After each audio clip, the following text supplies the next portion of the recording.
ಮತ್ತೆ ಇವತ್ತಿನ ದಿವಸದಲ್ಲಿ ಡಾಕ್ಟರ್ ರಾಜ್ಕುಮಾರ್ ಅವರ ಮುಡಿಗೇರಿಸಿಕೊಂಡಿರತಕ್ಕಂಥ ಪ್ರಶಸ್ತಿಗಳ ಒಂದು ಕಿರು ಚಿತ್ರಣ ನಿಮ್ಮ ಮುಂದೆ ನಮ್ಮ ವಿಶ್ವ ಶಾಂತಿಪ್ರಿಯ ಡಾಕ್ಟರ್ ರಾಜ್ ಅಭಿಮಾನಿಗಳ ಸಂಘ ಆಯೋಜಿಸಲಾಗಿರತಕ್ಕಂಥ ಡಾಕ್ಟರ್ ರಾಜ್ಕುಮಾರ್ ಅವರ ಹುಟ್ಟು ಹಬ್ಬದ ಈ ಪವಿತ್ರವಾದ ದಿನದಂದು ಡಾಕ್ಟರ್ ರಾಜ್ಕುಮಾರ್ ಎಂದಾದ ತಕ್ಷಣನೇ ಪದ್ಮಭೂಷಣವನ್ನ ಪ್ರಶಸ್ತಿಯನ್ನ ಮುಡಿಗೇರಿಸಿಕೊಂಡಿರತಕ್ಕಂಥ ಡಾಕ್ಟರ್ ರಾಜ್ಕುಮಾರ್, ದಾದಾ ಸಾಹೇಬ್ ಫಾಲ್ಕೆ ಪ್ರಶಸ್ತಿಯನ್ನ ಮುಡಿಗೇರಿಸಿಕೊಂಡಿರತಕ್ಕಂಥ ಡಾಕ್ಟರ್ ರಾಜ್ಕುಮಾರ್, NT ರಾಮರಾವ್ ಪ್ರಶಸ್ತಿಯನ್ನ ಮುಡಿಗೇರಿಸಿಕೊಂಡಿರತಕ್ಕಂಥ ಡಾಕ್ಟರ್ ರಾಜ್ಕುಮಾರ್, ಗುಬ್ಬಿ ವೀರಣ್ಣ ಪ್ರಶಸ್ತಿಯನ್ನ ಮುಡಿಗೇರಿಸಿಕೊಂಡಿರತಕ್ಕಂಥ ಡಾಕ್ಟರ್ ರಾಜ್ಕುಮಾರ್, ವೃತ್ತಿ ರಂಗಭೂಮಿಯಲ್ಲಿ ಕೊಡಬಹುದಾದ ಕಲಾ ಕೌಸ್ತುಭ ಪ್ರಶಸ್ತಿಯನ್ನ ಮುಡಿಗೇರಿಸಿಕೊಂಡಿರತಕ್ಕಂಥ ಡಾಕ್ಟರ್ ರಾಜ್ಕುಮಾರ್, ನಾಡೋಜ ಪ್ರಶಸ್ತಿ ಹಂಪಿ ವಿಶ್ವವಿದ್ಯಾನಿಲಯದವರು ಕೊಡಬಹುದಾದ ಒಂದು ಶ್ರೇಷ್ಠ ಪ್ರಶಸ್ತಿ ಎಂದರೆ ಅದು ಗೌರವ ಡಾಕ್ಟರೇಟ್ ಪ್ರಶಸ್ತಿಯನ್ನ ಮುಡಿಗೇರಿಸಿಕೊಂಡಿರತಕ್ಕಂಥದ್ದು.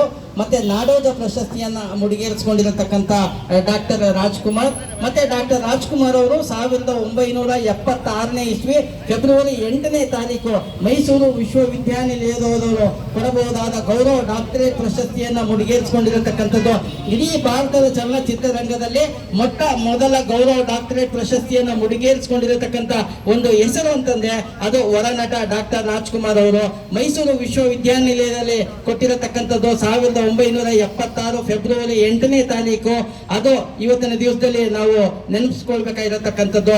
ಮತ್ತೆ 1985ನೇ ಇಸ್ವಿಯಲ್ಲಿ ಅಂತಾರಾಷ್ಟ್ರೀಯ ಮಟ್ಟದ ಪ್ರಶಸ್ತಿಯನ್ನು ಮುಡಿಗೇರಿಸಿಕೊಂಡಿರತಕ್ಕಂಥ ಏಕೈಕ ಭಾರತದ ಚಲನಚಿತ್ರರಂಗದ ನಾಯಕ ನಟ ಎಂದರೆ ಅದು ಹೊರನಟ ಡಾಕ್ಟರ್ ರಾಜ್ಕುಮಾರ್ ಅವರು. ಕೆಂಟಕಿ ಕಲೋನಿಯಲ್ ಪ್ರಶಸ್ತಿಯನ್ನ 1985ನೇ ಇಸ್ವಿಯಲ್ಲಿ ಬೆಂಗಳೂರಿನಲ್ಲಿ ಮುಡಿಗೇರಿಸಿಕೊಂಡಿರತಕ್ಕಂಥ ಏಕೈಕ ಭಾರತೀಯ ಚಲನಚಿತ್ರರಂಗದ ನಾಯಕ ನಟ ಡಾಕ್ಟರ್ ರಾಜ್ಕುಮಾರ್. ಕೆಂಟಕಿ ಕರ್ನಲ್ ಪ್ರಶಸ್ತಿ ಅಮೆರಿಕ ದೇಶದಲ್ಲಿ 50 ರಾಜ್ಯಗಳು ಇದ್ದರೆ ಅದರಲ್ಲಿ ಕೆಂಟಕಿ ರಾಜ್ಯವು ಒಂದು ಹೆಸರಾಂತವಾಗಿರತಕ್ಕಂಥದ್ದು.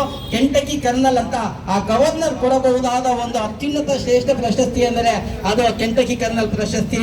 ಇವತ್ತಿನ ತನಕವೂ ಸಹ ಡಾಕ್ಟರ್ ರಾಜ್ಕುಮಾರ್ ಅವರ ಹೆಸರಿನಲ್ಲೇ ಒಂದು ದಾಖಲೆ ಇದ್ದರೆ ಇಡೀ ಭಾರತದ ಚಿತ್ರರಂಗದಲ್ಲೇ ಪ್ರಶಸ್ತಿಯನ್ನು ಮುಡಿಗೇರಿಸಿಕೊಂಡಿರತಕ್ಕಂಥದ್ದು ಎಂದರೆ ಅದು ಕೆಂಟಕಿ ಕರ್ನಲ್ ಪ್ರಶಸ್ತಿ ಡಾಕ್ಟರ್ ರಾಜ್ಕುಮಾರ್ ಅವರು.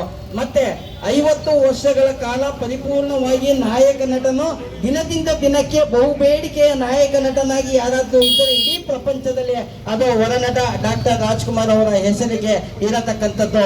ಮತ್ತೆ ಹಿನ್ನೆಲೆ ಗಾಯನಕ್ಕೆ ರಾಷ್ಟ್ರ ಮಟ್ಟದ ಪ್ರಶಸ್ತಿಯನ್ನು ಮುಡಿಗೇರಿಸಿಕೊಂಡಿದ್ದರೆ ಅದು ಡಾಕ್ಟರ್ ರಾಜ್ಕುಮಾರ್ ಅವರಿಗೆ ಹಿನ್ನೆಲೆ ಗಾಯನಕ್ಕೆ ಅದು ಜೀವನ ಚೈತ್ರ ಚಲನಚಿತ್ರದಲ್ಲಿ ನಾದಮಯ ಹಾಡಿಗೆ ಸಿಕ್ಕಿರತಕ್ಕಂಥ ಒಂದು ರಾಷ್ಟ್ರ ಪ್ರಶಸ್ತಿ ಎಂದರೆ ಅದು ಡಾಕ್ಟರ್ ರಾಜ್ಕುಮಾರ್ ಅವರ ಕಲಾ ಸವ್ಯಸಾಚಿ ಅವರ ನಟನೆ ಯಾವ ರೀತಿ ಇತ್ತು ಅನ್ನೋದಕ್ಕೆ ಅವರಿಗೆ ಸೂರ್ಯನ ಕಾಂತಿಗೆ ಸೂರ್ಯನೇ ಸಾಟಿ ಬೇರೆ ಯಾರು ಇಲ್ಲ ಅನ್ನುವ ನಿಟ್ಟಿನಲ್ಲಿ ಡಾಕ್ಟರ್ ರಾಜ್ಕುಮಾರ್ ಅವರ ನಟನೆಗೆ ಡಾಕ್ಟರ್ ರಾಜ್ಕುಮಾರ್ ಸಾಟಿ ಅದಕ್ಕೆ ಬೇರೆ ಯಾರು ಉದಾಹರಣೆ ಇಲ್ಲ ಅನ್ನೋದಕ್ಕೆ ಒಂದು ದೊಡ್ಡ ಸಾಕ್ಷಿ ಅಂತಂದ್ರೆ ಅದು ಹೊರನಟ ಡಾಕ್ಟರ್ ರಾಜ್ಕುಮಾರ್ ಅವರು. ಅವರ ಜೀವಮಾನದಲ್ಲಿ ಅವರ 1954ರಲ್ಲಿ ಬೇಡರ ಕಣ್ಣಪ್ಪ ಚಲನಚಿತ್ರದಲ್ಲಿ ನಟನೆ ಮಾಡುವಂತ ಸಂದರ್ಭದಲ್ಲಿ ಅವರ ಸೊಂಟದ ಸುತ್ತಳತೆ ಎಷ್ಟಿತ್ತೋ ಅದೇ ನಿಟ್ಟಿನಲ್ಲಿ ಅಂತಿಮ ಹಂತದಲ್ಲಿ ಅವರು 209ನೇ ಚಲನಚಿತ್ರದಲ್ಲಿ ಆಕಸ್ಮಿಕ ಚಲನಚಿತ್ರದಲ್ಲಿ ಸೊಂಟದ ಸುತ್ತಳತೆ ಒಂದೇ ಇತ್ತು. ಇದು ಸಹ ಒಂದು ವಿಶ್ವ ದಾಖಲೆ ಎಂದರೆ ಅದು ಡಾಕ್ಟರ್ ರಾಜ್ಕುಮಾರ್ ಅವರ ಹೆಸರಿಗೆ ಸಿಕ್ಕಿರತಕ್ಕಂಥದ್ದು. ಮತ್ತೆ ಅದೇ ನಿಟ್ಟಿನಲ್ಲಿ ಇವತ್ತಿನ ದಿವಸದಲ್ಲಿ ಕರ್ನಾಟಕದ ರಾಜ್ಯ ಮುಖ್ಯಮಂತ್ರಿಯಾಗಿದ್ದಂಥ ಶ್ರೀಯುತ ಸಿದ್ದರಾಮಯ್ಯನವರು ಹೇಳಿರುವ ಹಾಗೆ ಚಲನಚಿತ್ರಗಳು ಸಮಾಜದ ಜೀವನದ ಬದುಕಿಗೆ ಬಹು ದೊಡ್ಡ ಬದಲಾವಣೆಯನ್ನು ತಂದು ಕೊಡ್ತಕ್ಕಂಥದ್ದು. ಈ ನಿಟ್ಟಿನಲ್ಲಿ ಸಿನಿಮಾ ಸಮಾಜದ ದಾರಿದೀಪ ಅಂತ ಅನ್ಕೊಂಡು ಸಿದ್ದರಾಮಯ್ಯನವರು ಹೇಳಿರತಕ್ಕಂಥದ್ದು ಅದು ದೊಡ್ಡ ಉದಾಹರಣೆ ಅಂದ್ರೆ ಅದು ಡಾಕ್ಟರ್ ರಾಜ್ಕುಮಾರ್ ಅವರು. ಅದೇ ನಿಟ್ಟಿನಲ್ಲಿ ರಾಜ್ ಕಪೂರ್ ಆಗಿರ್ಬೋದು ಅಥವಾ ಹಿಂದಿಯಲ್ಲಿ ಜಿತೇಂದ್ರ ಆಗಿರ್ಬೋದು, ಅಮಿತಾಬ್ ಬಚ್ಚನ್ ಅವರು ಹೇಳಿರತಕ್ಕಂಥದ್ದು ನಾವ್ಯಾರು ಸ್ಟಾರ್ ನಟರಲ್ಲ, ಆದ್ರೆ ಸ್ಟಾರ್ ನಟರು ಅಂದ್ರೆ ಕರ್ನಾಟಕದಲ್ಲಿ ಇರತಕ್ಕಂಥದ್ದು ಅದು ಡಾಕ್ಟರ್ ರಾಜ್ಕುಮಾರ್ ಅವರು ಒಬ್ಬರೇ ಅವರು ಸ್ಟಾರ್ ನಟರು ಅಂತ ಅವರು ಹೇಳಿರತಕ್ಕಂಥದ್ದು. ಮತ್ತೆ ಚಿರಂಜೀವಿ ಆಗಿರ್ಬೋದು, NT ರಾಮರಾವ್ ಆಗಿರ್ಬೋದು, MGR ಆಗಿರ್ಬೋದು, ಹೀಗೆ ಪ್ರತಿಯೊಬ್ಬೊಬ್ಬರೂ ಸಹ ರಾಜ್ಕುಮಾರ್ ಅವ್ರನ್ನ ಗೌರವಯುತವಾಗಿ ಕಂಡಿರತಕ್ಕಂಥದ್ದು ಒಂದು ದೊಡ್ಡ ಹೆಸರು, ಒಂದು ಸ್ಫೂರ್ತಿ ಅಂತಂದ್ರೆ ಅದು ಡಾಕ್ಟರ್ ರಾಜ್ಕುಮಾರ್. ಯಾಕೆ ಡಾಕ್ಟರ್ ರಾಜ್ಕುಮಾರ್ ಅವರು ಸರ್ವಕಾಲಿಕ ಶ್ರೇಷ್ಠ ನಾಯಕ ನಟ ಅಂತ ನಾವು ಇವತ್ತು ಅವ್ರನ್ನ ಸ್ಮರಿಸಬೇಕಾಗಿರತಕ್ಕಂಥದ್ದು ಅಂದ್ರೆ ಅವರು ಜೀವನದಲ್ಲಿ 209 ಚಲನಚಿತ್ರಗಳು ನಟನೆ ಮಾಡಿದ್ದರು. ಅವರು ಉತ್ತುಂಗಕ್ಕೇರಿದ್ದರೂ ಸಹ ಅವರು ಶುದ್ಧ ಮನಸ್ಸಿನ ಹಿಮಶಿಖರ ಎಂದರೂ ತಪ್ಪಾಗಲಾರದು. ಅದು ಡಾಕ್ಟರ್ ರಾಜ್ಕುಮಾರ್ ಅವರು. ಯಾಕಂತಂದ್ರೆ ಒಬ್ಬ ವ್ಯಕ್ತಿ ಉನ್ನತ ಮಟ್ಟಕ್ಕೆ ಹೋಗಿದ್ದಂತ ಸಂದರ್ಭದಲ್ಲಿ ಅವರ ನಡೆ, ನುಡಿ, ಹಾವ ಭಾವ ಇವೆಲ್ಲವೂ ಸಹ ಅವರ ಜೀವನದಲ್ಲಿ ಬದಲಾವಣೆ ಆಗುತ್ತೆ. ಆದ್ರೆ ಡಾಕ್ಟರ್ ರಾಜ್ಕುಮಾರ್ ಸರಳತೆಯ ಸಾಕಾರ ಮೂರ್ತಿಯಾಗಿ, ಕಲಾ ಸವ್ಯಸಾಚಿಯಾಗಿ, ಬಂಗಾರದ ಮನುಷ್ಯನಾಗಿ, ಕಲಾ ಕೌಸ್ತುಭನಾಗಿ, ಕವಿಯ ಆರಾಧಕ, ಕಾಳಿಯ ಆರಾಧಕ, ಕವಿರತ್ನ ಕಾಳಿದಾಸನಾಗಿ, ಭಕ್ತ ಕುಂಬಾರನಾಗಿ, ಭಕ್ತ ಕನಕದಾಸನಾಗಿ, ಭಕ್ತ ಪ್ರಹ್ಲಾದನಾಗಿ ಇವತ್ತು ಹೆಸರು ಮಾಡಿದ್ದಾರೆ. ಅದು ಹೊರನಟ ಡಾಕ್ಟರ್ ರಾಜ್ಕುಮಾರ್ ಅವರು.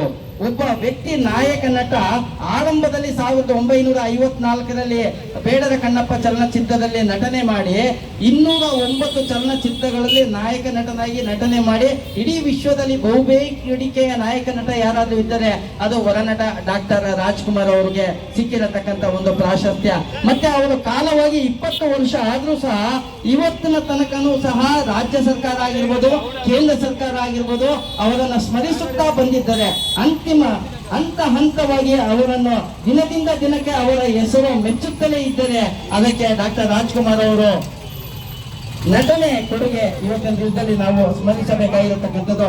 ಈ ನಿಟ್ಟಿನಲ್ಲಿ ಇವತ್ತಿನ ದಿವಸದಲ್ಲಿ ನಾವು ಯಡಿಯೂರು ಕ್ಷೇತ್ರದ ಸರ್ಕಲ್ ನಲ್ಲಿ ಇರತಕ್ಕಂಥ ವಿಶ್ವಶಾಂತಿ ಪ್ರಿಯ ಡಾಕ್ಟರ್ ರಾಜ್ಕುಮಾರ್ ಅಭಿಮಾನಿಗಳ ಸಂಘದ ವತಿಯಿಂದ ಆಯೋಜಿಸಲಾಗಿರತಕ್ಕಂಥ 97ನೇ ವರ್ಷದ ಡಾಕ್ಟರ್ ರಾಜ್ಕುಮಾರ್ ಅವರ ಹುಟ್ಟುಹಬ್ಬ ಇನ್ನೇನು ಕೆಲವೇ ಕ್ಷಣಗಳಲ್ಲಿ ಡಾಕ್ಟರ್ ರಾಜ್ಕುಮಾರ್ ಅವರ ಭಾವಚಿತ್ರಕ್ಕೆ ದೀಪ ಬೆಳಗಿ ಪುಷ್ಪಾರ್ಚನೆ ಮಾಡಿ ಅನ್ನ ಸಂತರ್ಪಣಾ ಕಾರ್ಯಕ್ರಮವನ್ನು ನೆರವೇರಿಸಲಾಗಿರುತ್ತೆ.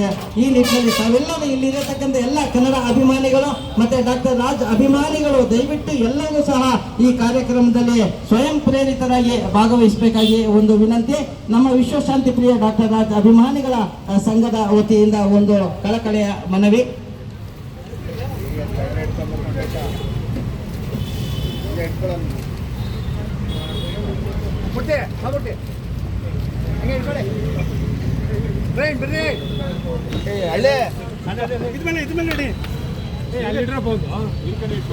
ಬಿಸಿ ಇದೆ, ಹ್ಯಾಂಡ್ಲಿಲ್ಲ ಒಂದ್ ಕಡೆ.